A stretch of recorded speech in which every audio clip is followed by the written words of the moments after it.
I have some brand new Star Trek fan fiction for you. Captain's Log 2214.5.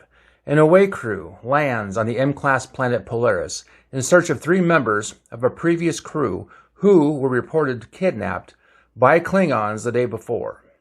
Rumors circulate that Klingons now engage in the slave trade, and no race is immune from the business of human trafficking.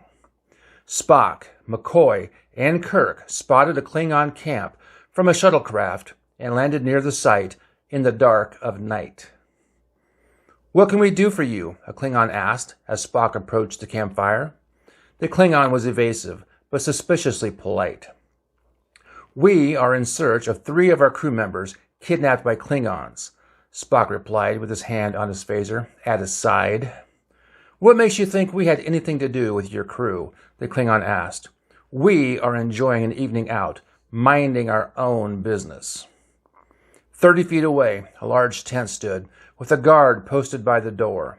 Behind that, a Klingon bird of prey was parked near some trees. "May we look in the tent?" Spock asked. "No, you may not," the Klingon replied. "We value our privacy. I'm sure you do as well. We wouldn't ask to look in your shuttlecraft." Kirk spoke up. "We have nothing to hide. You can take a quick look if you want." "Captain Kirk, I see," the Klingon said, looking up from his seat. "This must be important if you came in person." "My crew's safety is always my first priority," Kirk replied. "I bet it is." "May we look in the tent?" Kirk asked. "I would prefer you let us be," the Klingon replied, tossing a stick in the fire. Pissed, McCoy barked. "You will let us see what you're hiding in the tent, or we will rain down hell from above." All 3 Klingons stood up and faced the away team.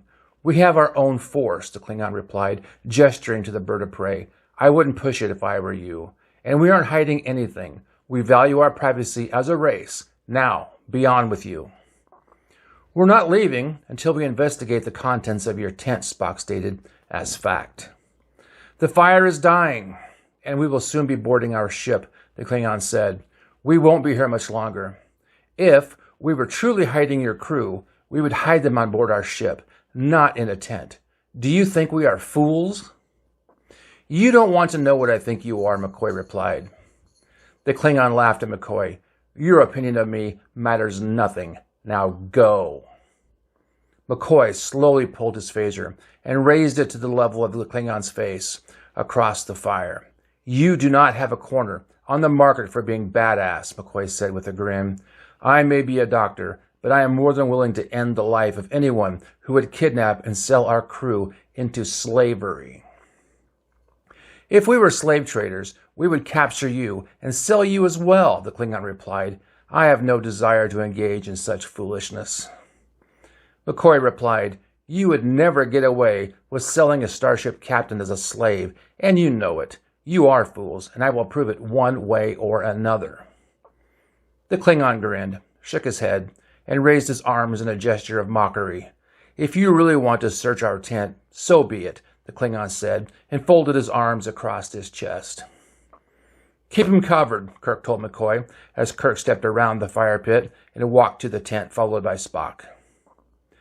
Before Kirk made it to the tent, he heard McCoy's phaser and turned back to see all 3 Klingons lying either on the ground or in the fire pit, dead. "Bones!" Kirk yelled. "What are you doing?" McCoy walked over to Kirk and Spock and aimed his phaser at his captain. "I had to, Jim. He was going to let you search the tent, and I could not allow that to happen." "A minute ago, you threatened the Klingon if he didn't let you, and now you shoot him after he agrees," Kirk asked, confused. "I was testing him, Jim," McCoy replied, "and he failed. He was instructed under no circumstances to allow anyone in that tent, let alone you or Spock." "What are you saying?" Kirk asked. Spock replied, "Obviously, the doctor is in on it, as they say." "Is that true? An inside job?" Kirk asked. "Why?" "Kickbacks," McCoy replied. "I make 30% on every sale." "Where's our crew?" Kirk asked. "Doesn't matter. You'll be dead in a minute, and there is no point in explaining this any further. I just need an excuse to tell Starfleet how you and Spock died." "It's not too late. Rescue our crew, and Starfleet will have mercy on you, Kirk said, pleading. Is that right, Spock?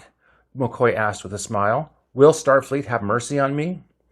Punishment for kidnapping is death, Spock replied.